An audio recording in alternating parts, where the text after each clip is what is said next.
We're here today at the Chevron Fracking Circus, part of an international day against Chevron, who has recently become a 50% partner in the Pacific Trails pipeline, which is a frac gas pipeline that runs across 500 kilometers of northern BC over largely unceded Indigenous territory. We're here today to stand in solidarity with the Unistoten clan of the Wet'suwet'en Nation and other First Nations who resist this trespassing and this climate crime, and to also raise awareness about the tremendous environmental costs of fracking, and to show that there are other options, other directions we can and need to be going to create a sustainable future for future generations. We're here today because we're in solidarity with the Unistoten clan, and they are currently blockading the route for both Pacific Trails Pipeline and Enbridge. We're here to draw attention to fracking, which is an issue that a lot of people in BC and in most parts of the world are just coming to become aware of. And there's a lot of fracking in northern BC. We're marching to Chevron because Chevron has decided to be a major player in fracking here in BC, and we're going to tell them no, and that we don't want fracking.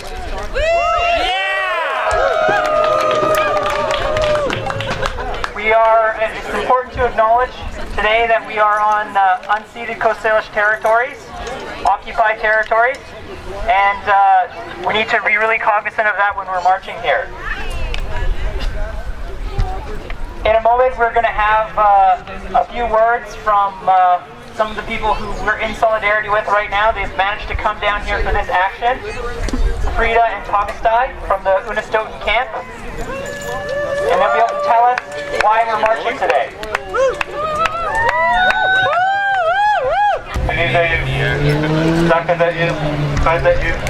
Ladies and gentlemen, my name is Tagastai. I'm a hereditary chief of the Fireweed clan of the Wet'suwet'en Nation. And last fall, we kicked out the pipeline crew that was coming in to do some survey work for the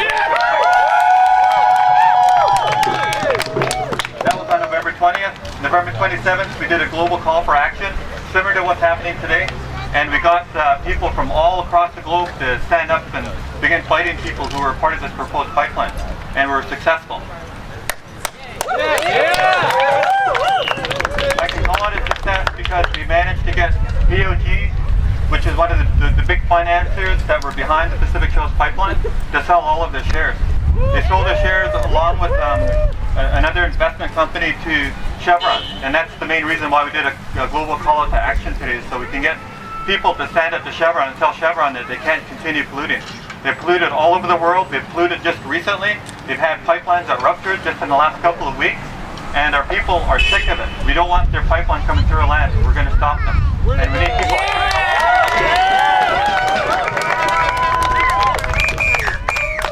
So I want to offer my support for you guys, and by all means, you guys are welcome to offer your support to us as well, like you've done today. We have a long road ahead of us. Chevron's not going to just pack up and go like we hope. But if we keep up pressure like this, we're going to chase them off like we did with DOG.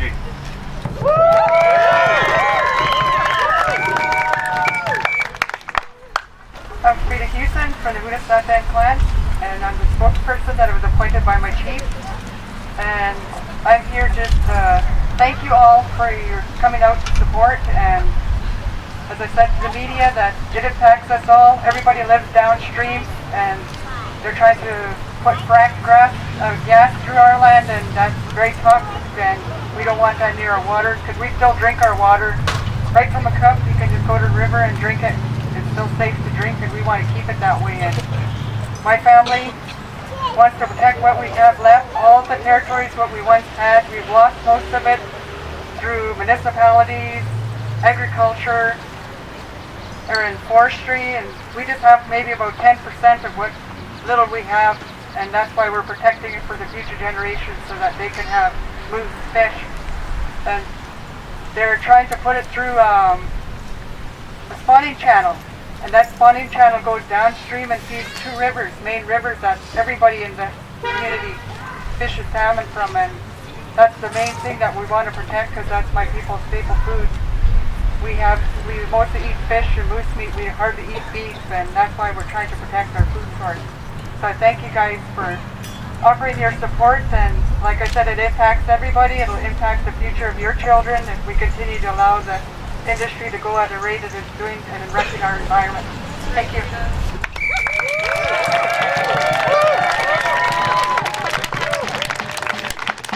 So now we're going to take to the streets, and we're going to meet Chevron at their front gates, and we're going to tell them no, not just with our words, but with our bodies. We're going to bring our circus to them. Yes, we are! So let's let the party begin.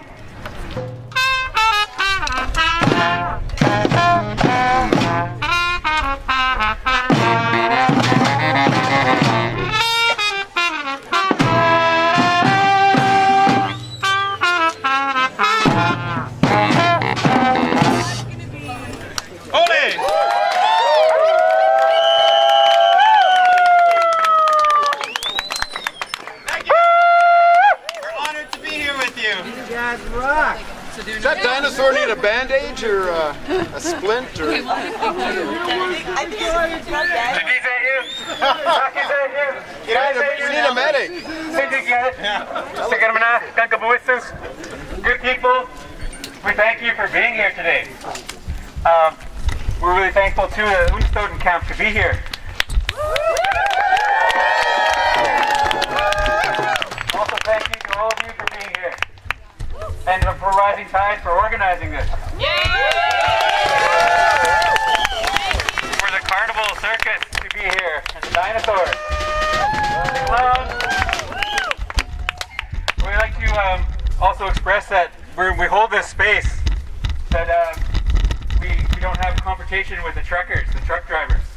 And this is to tell and educate Chevron about their climate crimes and about their pollution. And the truck drivers,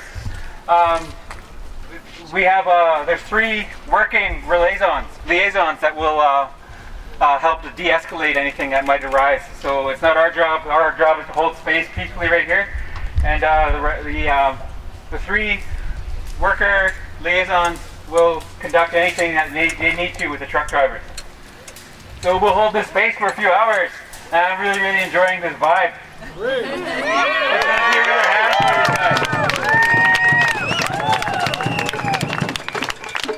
So my name is Mel Basil.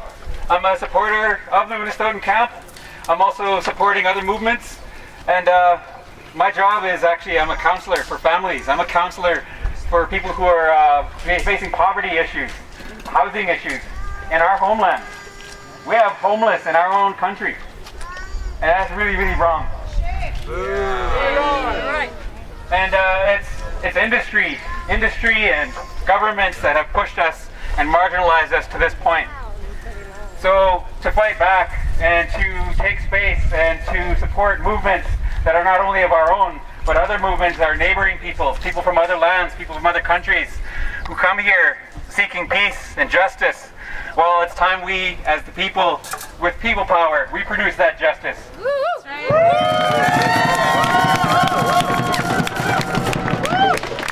And so part of producing that justice together is doing things like this, yes, but also sitting together and creating. Right now we're confronting. After we're finished confronting, we must also create. So let's open up our hearts to that creative process. Let's keep that thinking power going, because there's a lot of really brilliant people here and elsewhere who are supposed to be here. Let's get them here.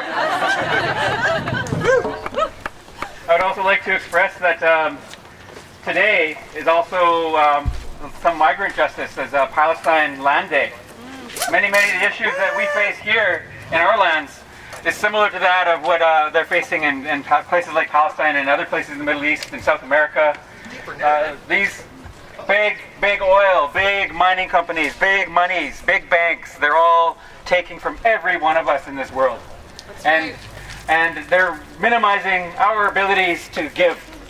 Because that's where humanity is. That's what humanity's about, is giving.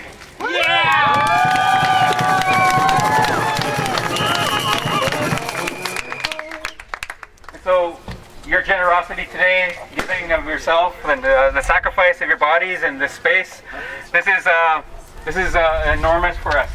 because it's not just one movement that is requiring this help. There is other lands that are currently impacted by oil spills, by Chevron, by hydrofracturing, not only for oil and gas, but also for mining.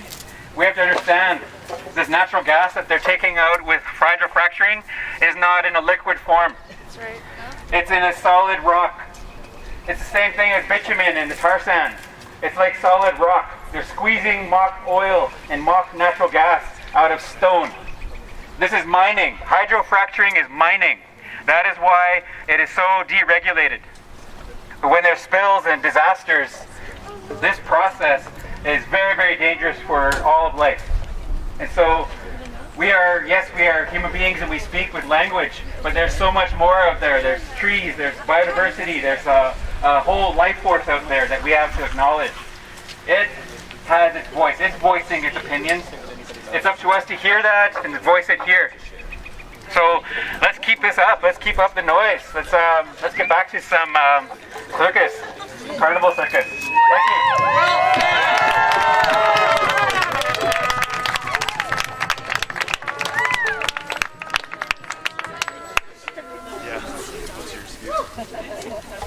I live here in this neighborhood. My son goes to school here, and I'm not representative of all the residents here, but I know that many of our parents in our local school and our community are concerned about our children's health.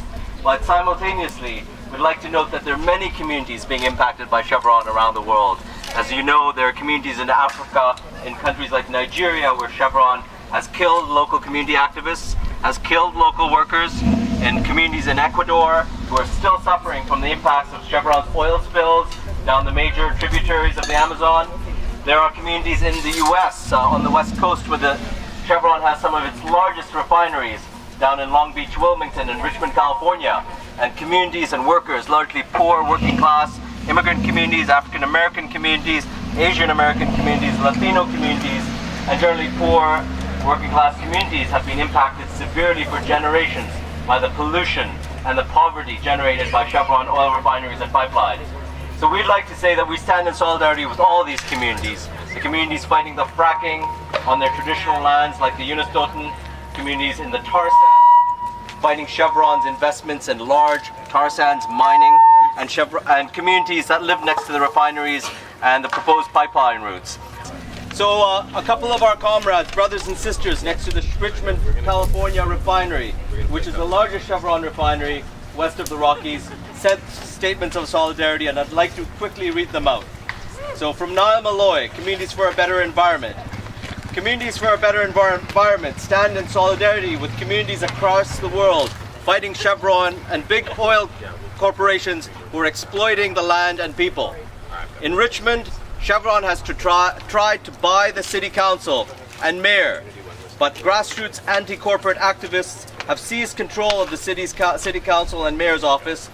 Chevron has tried to expand the refinery to process heavier and dirtier oil to process tar sands crude, but our Richmond-based environmental justice movement with Communities for a Better Environment, West County Toxics Coalition, and the Asian Pacific Environmental Network have successfully filed a lawsuit, and 3 Republican right-wing judges ruled in our favor that Chevron lied to the community to expand the process for processing heavier oil like tar sands crude, and told the community another thing while trying to cash in to their shareholders in Wall Street.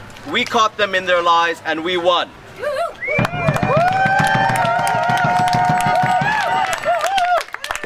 Last August, Chevron had a massive fire that had a 5-foot pipe section that lost 80% of its thickness due to corrosion by sulfur-laden crude oil and burst and nearly killed a dozen workers, sent more than 15,000 people to the hospital emergency rooms. We are fighting for justice, fighting for Chevron to fix future problems.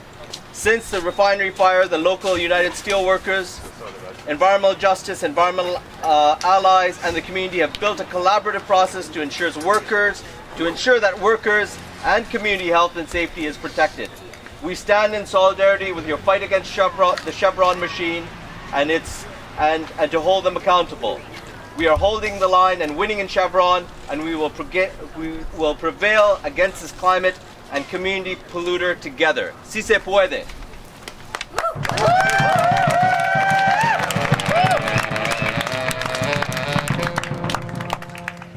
statement of solidarity from the Asia Pacific Environmental Network, their community organizer, Sandy Saturn. For 20 years, APEN has been building power amongst immigrant communities, refugees, and Asian Pacific Americans across California. In Richmond, thousands of Asian Pacific Islanders live, work, and go to school in the shadow of the Chevron oil refinery. In 1993, APEN started organizing Laotian refugees whose inner strength allowed them to triumph over war in their home country, harsh conditions in refugee camps, as well as racism in the United States.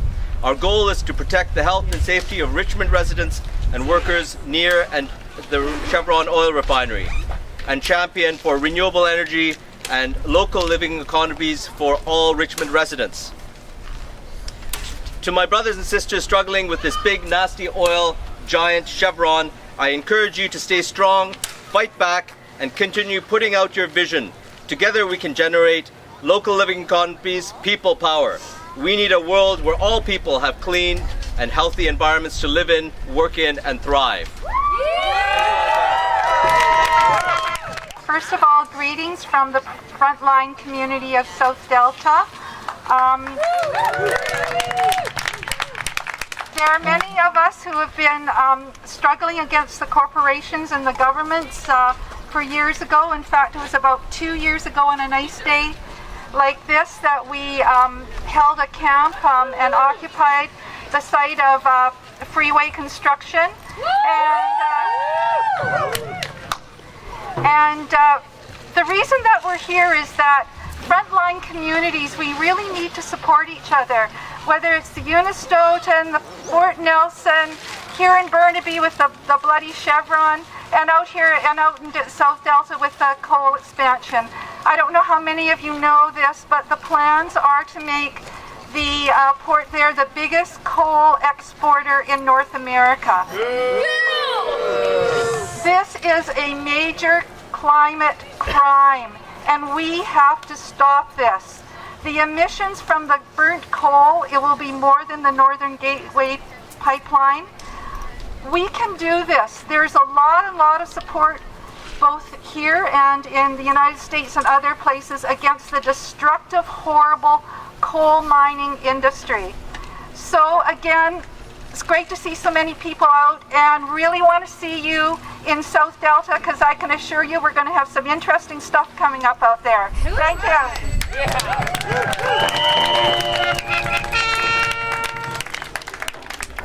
There's the First Nations up in Fort Nelson, also around Fort St. John. That's where current hydrofracturing processes are actually on the pilot project, and they're already heavily impacting the land, waters, and the air. And I've been to Mexico City before, and the air stung my eyes there. It took 35 million people to do that to our eyes there, right? Hundreds of people are in Fort Nelson doing this to the environment. So this is some of the severity of the issues. They grabbed 10 billion gallons of fresh water that you could drink to produce hydrofracturing. Shame! So this is the disgusting quality of hydrofracturing that we're facing. And we have to understand that we do need old ways to come back. We need these old ways to come back and live with humility. We need to look at how we can degrow society, degrow the economy. Because we understand that if we're existing within what was like, what did they call that? The Great Collapse, the Great Depression? If we're existing within a Great Depression right now, it doesn't feel like it. Because the war machine from other countries has brought gluttony to us. Yeah. So we think we're comfortable. We're not. We're in dire straits here. It's a war economy, and we have to figure out a better way. And the better ways is back to humility, back to our original roots. So grassroots communities must be empowered. Grassroots, indigenous communities, and settler communities must come together and empower each other, learn to work to each other, to each other's needs, the mutual aid, and through other processes like what we're doing today. We're standing up together. And so, in solidarity with the people of the Fort Nelson First Nation and people in the Montney area and Fort St. John, the Moberly First Nation, they are against hydrofracturing. They're against this process. And with Chevron, Apache, EOG Resources, Encana, they are still active in the hydrofracturing. They just ditched their pipeline is all they did. They're still active up in the hydrofracturing process. EOG Resources and Encana are still active with hydrofracturing. So we can't stop keeping the pressure on those kinds of corporations. We have to keep up with pressure. But while we're doing that, let's continue to create. And one other thing I wanted to mention is I'm seeing a lot of wonderful science, and we understand about alternative energy, but it will still, all the alternative energies in the world combined will not sustain what oil and gas has done. So if we're letting go of fossil fuels and we're learning a new way, we really, really have to learn to reduce consumption, because there's no way. Because that's where we're at. The hydrofracturing is not the only problem. There is the gluttony that we exist with, and we have to let go. So thank you. Rising Tide is going to be helping organize the Toxic Tour with the Mining Justice Alliance on April 29th, and they're meeting at the Goldcorp Center for Performing Arts. And we're going to be talking a lot more about Apache Corporation, who's also partnered with Chevron to bring the destructive Pacific Trails pipeline through the north. If you want to learn more about Rising Tide, you can check us out online on our Facebook, or you can email risingtide604 at riseup.net. I don't know our email. This won't be our last action targeting Chevron, so we're going to keep the heat up. Believe in the power of the people. 'Cause I return with the rising of the soul. The world can wake up, the world can wake up. The world's waking up from its collective dream. Love is the simplest thing. Love is the simplest thing. The world can wake up, the world can wake up. The world's waking up from its collective dream. Love is the simplest thing. Love is the simplest thing.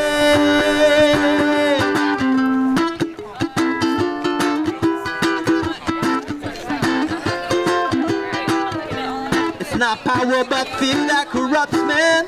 So speak Sun Suu Kyi, who was in prison for Burma's nonviolent revolution. The hunter was scared of just one person. She said that there will be change, 'cause all the military has their guns.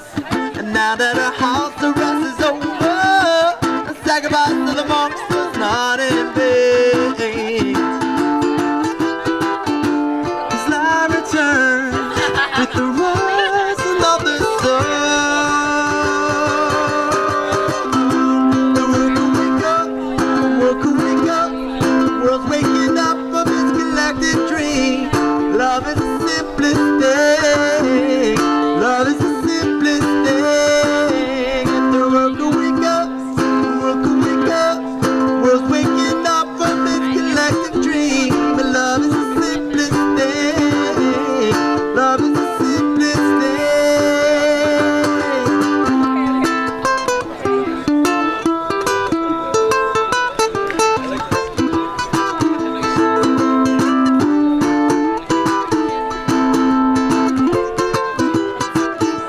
Technology peace is the way. Reminds us to be mindful in our day to day. Beware of both our joys and our sorrows. Engage in our world and to be grateful. 'Cause I return with the rising of the sun. The world can wake up, the world can wake up. The world's waking up from its collective dream. Love is the simplest thing. Love is the simplest thing. And the world can wake up, the world can wake up. The world's waking up from its collective dream.